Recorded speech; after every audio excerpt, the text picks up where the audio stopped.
ভাইরে, আপনারা এই মহামানবটাকে চিনতে পেরেছেন?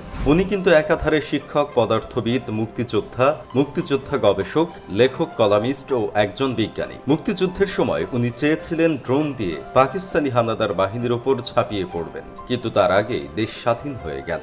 এখন লোকে মানতেই চায় না উনি মুক্তিযোদ্ধা। এটা কি মানা যায়? আপনারাই বলেন। যারা মানতে চায় না, আমি তাদের উদ্দেশ্যে বলতে চাই, সুটিয়ে লাল করে দেবো, নোংরামি বার করে দেবো।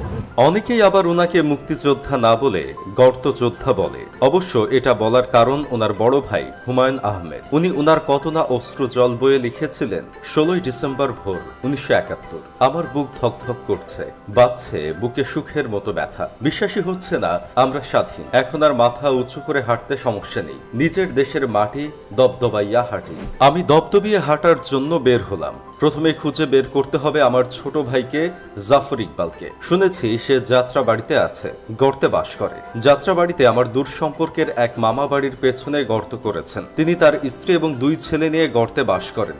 জাফর ইকবাল যুক্ত হয়েছে তাদের সঙ্গে। এমন একজন মহান মুক্তিযোদ্ধাকে নিয়ে নিজের আপন মায়ের পেটের বড় ভাই যদি এমন কথা বলে, সেটা কি মেনে নেওয়া যায়? প্রিয় স্যারকে নিয়ে উল্টাপাল্টা অনেক কথাই রটানো হচ্ছে, যার জন্য মন মেজাজ এমনিতেই খারাপ। তাই ভাবলাম একটা মুভি দেখি। 2000 সালে জিম হুইট আর কেন হুইট নামে 2 ভাই মিলে পিচ ব্ল্যাক নামের একটি সিনেমা বানিয়েছে। ভাবলাম সেটাই দেখি। ওমা, সিনেমা যত আগাচ্ছে আমার মাথায় তত তালগোল পেকে যাচ্ছে। বারবার মনে হচ্ছে এই মুভির কাহিনী আমি আগে থেকেই জানি। কিছুক্ষণ পর বুঝলাম, আরে এটা তো আমার স্যারের অবনীল নামক একটি বইয়ের কাহিনী। স্যার 2004 সালে এটা লিখেছিল।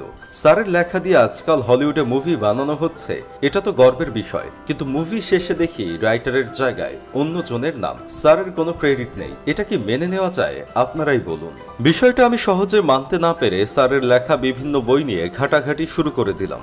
ঘাটাঘাটি করার পর আমি যা দেখলাম, শুধু একজন না, হলিউডের অনেক ডিরেক্টর স্যারের সাথে বেইমানি করেছে। স্যার 1999 সালে নিতু তার বন্ধুরা নামক আরেকটি বই লেখেন। স্যারের এই বইটা নকল করে দানি দেভিতো নামে এক ভদ্রলোক ম্যাটিন্ডা নামে এক হলিউডের সিনেমা বানিয়ে ফেলেন 1994 সালে। ছবিটি বাজেটের চেয়ে $65 কোটি বেশি নিজের পকেটে ঢুকিয়েছিল, অথচ স্যারকে 1 টাকাও দিলেন না। একবার চিন্তা করুন মানুষ কত বড় ধোঁকাবাজ।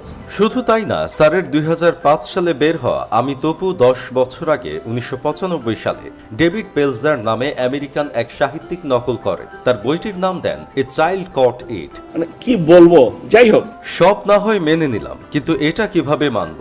স্যারের 2000 সালে বের হওয়া মেকু কাহিনী বইটি নকল করে 1994 সালে প্যাট্রিক রিড জনসন নামে এক হলিউডের পরিচালক বানিয়ে ফেললেন বিশ্ববিখ্যাত শিশুতোষ ছবি বেবিজ ডে আউট। অথচ আমরা ছোটবেলায় এই মুভি দেখে কত হেসেছি আর একজন ভুল রাইটারকে বাহবা দিয়েছি। একইভাবে স্যারের 1988 সালে টাইট্রন একটি গ্রহের নাম বইটি নকল করে 1979 সালে বের করা হয় এলিয়ন। এইসব দেখে স্যারের শুধু এখন হিরো আলমের মতো একটা কথাই বলার বাকি আছে, আমাকে তুমি উঠায় নাও। মেজাজ ভালো করার জন্য মুভি দেখতে বসেছিলাম, কিন্তু মেজাজ 3 ডিগ্রি খারাপ করে এখন বাসা থেকে বের হলাম। হঠাৎ রাস্তায় আমার বন্ধু কেরামতের সাথে দেখা। কেরামত আবার স্যারের প্রিয় ছাত্র।